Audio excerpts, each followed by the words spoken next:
అందరికీ నమస్కారం.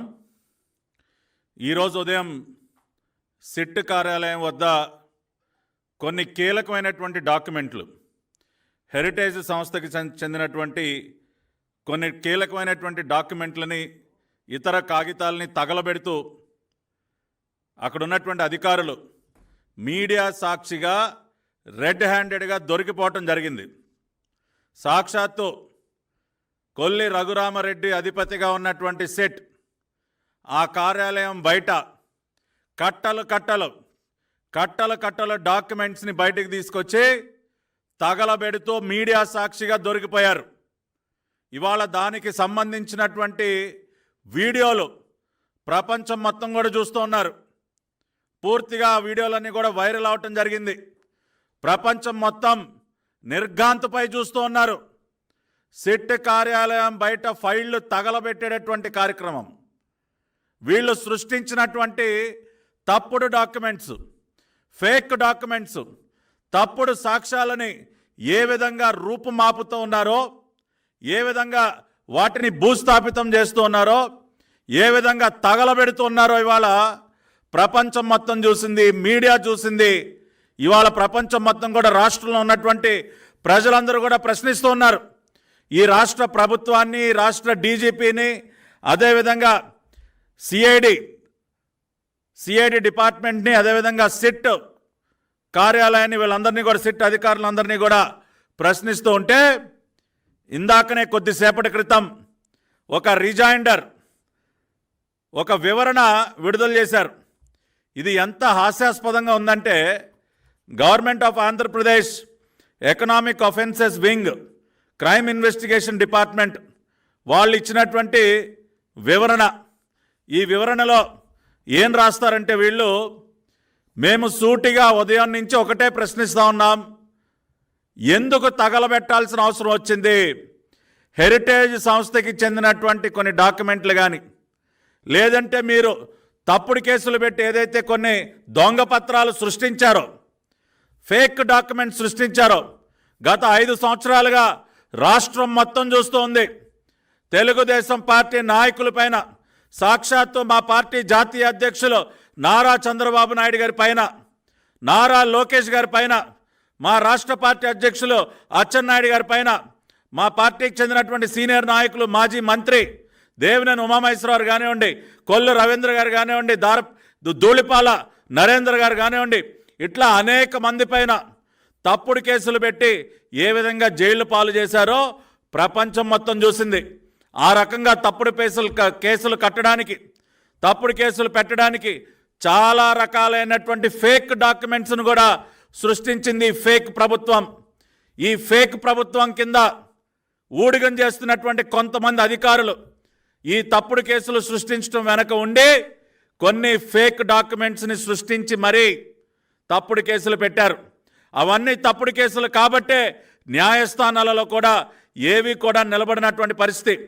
రేపు ఖచ్చితంగా ప్రస్తుతం ఉన్నటువంటి ప్రభుత్వం దిగిపోతుంది కాబట్టి, ప్రజల చేతిలో ఘోరమైనటువంటి ఓటమి పాలు కాబోతుంది కాబట్టి, రేపు అధికారంలోకి వచ్చేది టీడీపీ, జనసేన, భారతీయ జనతా పార్టీ యొక్క కోయిలేషన్ గవర్నమెంట్, ఎన్డీఏ గవర్నమెంట్ కాబట్టి, ఆ ప్రభుత్వం రాగానే వీటిపైన విచారణ జరిగితే, ఈ ఫేక్ డాక్యుమెంట్స్ అన్నీ బయటపడితే వీళ్ళ జీవితాలన్నీ తారుమారవుతాయి. కాబట్టి ఇవాళ సిట్ కార్యాలయంలో ఉన్నటువంటి కొల్లి రఘురామరెడ్డి కానీ, సిఐడి బాసులు కానీ, ఇవాళ పోలీసు ఉన్నతాధికారులు అందరూ కూడా వాళ్ళు సృష్టించినటువంటి ఈ తప్పుడు డాక్యుమెంట్స్ని దహనం చేసే కార్యక్రమానికి శ్రీకారం చుట్టారు. ఆ రకంగా ఇవాళ అడ్డంగా దొరికిపోయి వీళ్ళు ఏం వివరణిస్తూ ఉన్నారంటే, చదివి వినిపిస్తా. ఇవాళ ప్రజలందరూ కూడా తెలుసుకోవాలి వీళ్ళు ఇచ్చినటువంటి వివరణ ఎంత హాస్యాస్పదంగా ఉందంటే, ఏవైతే కాగితాలు ఉన్నాయో, these are all photocopies of lakhs of pages that are being prepared. During the process, owing to the heating up of photocopier machines, papers getting stuck up, reduced level of ink. ఏం చెప్తున్నారంటే వీళ్ళంటండి కొన్ని కాగితాలంట xerox మెషిన్లు వేడెక్కి కొన్ని కాగితాలు ఇరుక్కుపోయినాయి అంట లోపల. కొన్ని కాగితాలు ఏమో జెరాక్స్ మెషిన్లో ఇంకు సరిగ్గా లేక కొన్ని కాగితాలు సరిగా ప్రింటౌట్లు బయటికి రాలేదంట, కొన్ని కాగితాలు ఏమో ఫేడ్ అయిపోయినాయంట, వాటన్నిటినీ తీసి వాళ్ళ తగలబెడతా ఉన్నారంట. ఇది నిజంగా ఎంత హాస్యాస్పదంగా ఉందండి. ఇవాళ మేము సూటిగా అడుగుతా ఉన్నాం ఈ సిఐడి అధికారుల్ని, సిట్ అధికారుల్ని, కేవలం హెరిటేజ్ సంస్థకి చెందినటువంటి కాగితాలే ఇరుక్కుపోతాయా? మీ జెరాక్స్ మెషిన్లలో హెరిటేజ్ సంస్థకి చెందినటువంటి కాగితాలు మాత్రమే ఇరుక్కుపోతాయా సార్? హెరిటేజ్ సంస్థకి చెందినటువంటి కాగితాలపైన మాత్రం ఉన్నటువంటి ఇంకే ఫేడ్ అయిపోతుందా? మీరు సృష్టించినటువంటి తప్పుడు డాక్యుమెంట్లు మాత్రమే ఇరుక్కుపోతాయా జెరాక్స్ మెషిన్లలో? ఎవడి చెవిలో పూలు పెడతా ఉన్నారు సార్ మీరు? సిట్ కార్యాలయంలో అంటండి వేరే ఏ కాగితాలు ఇరుక్కుపోవంట. ప్రింటర్లలో కానీ జెరాక్స్ మెషిన్లలో కానీ వేరే ఇంకా ఏ కాగితాలు ఇరుక్కుపోవంట. కేవలం చంద్రబాబు నాయుడు గారి పైన, హెరిటేజ్ పైన, మా లోకేష్ బాబు గారి పైన, లేదంటే మా పార్టీ నాయకులపైన పెట్టినటువంటి తప్పుడు కేసులకు సంబంధించినటువంటి కాగితాలు మాత్రమే ఇరుక్కుపోతాయి. ఏమన్నా కొద్దిగా ఉండాలి మీకు కామన్ సెన్స్. ఇటువంటి రిజైండర్లు ఇస్తారా? ఇవి చూసి ప్రజలందరూ కూడా నమ్మేసి గొర్రెల్లాగా తలూపుతారనుకున్నారా మీరు? ఈ వివరణను బట్టే అర్థమవుతా ఉంది మీ వాదనలో ఎంత డొల్లతనం ఉందో, మీరు చెప్పేటటువంటి మాటల్లో ఎంత నిజం ఉందో ఈ రిజైండర్ కాపీ చూస్తేనే అర్థమవుతోంది సార్. మీరు చెప్పేటటువంటి వివరణ చూస్తేనే అర్థమవుతోంది మీరు చెప్పేదానిలో ఎంత వాస్తవం ఉందో, ఎంత నిజం ఉందో. కాబట్టి ఇవాళ ఈ వివరణ చూసిన తర్వాత ఇంకా బలంగా నమ్ముతున్నారు ఇవాళ ప్రజలందరూ.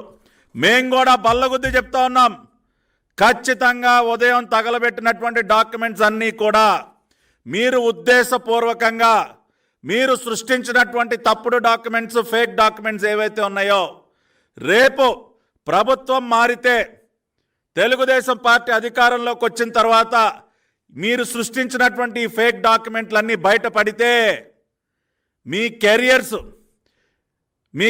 ఎక్కడ తగలబడిపోతాయని చెప్పి ఇవాళ ముందు జాగ్రత్తగా వాటన్నిటినీ కూడా రూపుమాపే కార్యక్రమానికి తెరలేపారు. ఇది సుస్పష్టం. దీనిపైన ఖచ్చితంగా విచారణ జరగాలి. ఎలక్షన్ కమిషన్ కూడా మేము కోరుతున్నాం. మరికొద్దిసేపట్లో ఎలక్షన్ కమిషన్ దగ్గరికి వెళుతున్నాం. చీఫ్ ఎలక్టరల్ ఆఫీసర్ గారిని కోరుతాం. ఇవాళ సిట్ కార్యాలయం దగ్గర జరిగినటువంటి ఫైళ్ల దహనం ఏదైతే ఉందో దానిపైన ఖచ్చితంగా విచారణ జరగాలి. అదేవిధంగా రాష్ట్రంలో ఉన్నటువంటి అన్ని ప్రభుత్వ కార్యాలయాలు, మరీ ముఖ్యంగా సెక్రటేరియట్లో ఉన్నటువంటి ఫైళ్లకు కూడా భద్రత ఏది? సెక్రటేరియట్లో ఉన్నటువంటి ఫైళ్ళన్నీ భద్రంగా ఉంటాయన్న గ్యారెంటీ ఏంటి? ఇవాళ ఉదయం జరిగినటువంటి తంతు చూసిన తర్వాత ఖచ్చితంగా ఇవాళ సెక్రటేరియట్లో ఉన్నటువంటి అనేక కీలక డాక్యుమెంట్లను కూడా గత 5 సంవత్సరాల కాలంగా కొన్ని లక్షల కోట్ల రూపాయల అవినీతికి పాల్పడినటువంటి ప్రభుత్వం, లిక్కర్లో 1,00,000 కోట్లు, ఇసుకలో 50,000 కోట్లు, మైనింగ్లో కానీ ఇట్లా ఏది తీసుకున్నా కూడా భారీగా అవినీతికి పాల్పడినటువంటి ప్రభుత్వం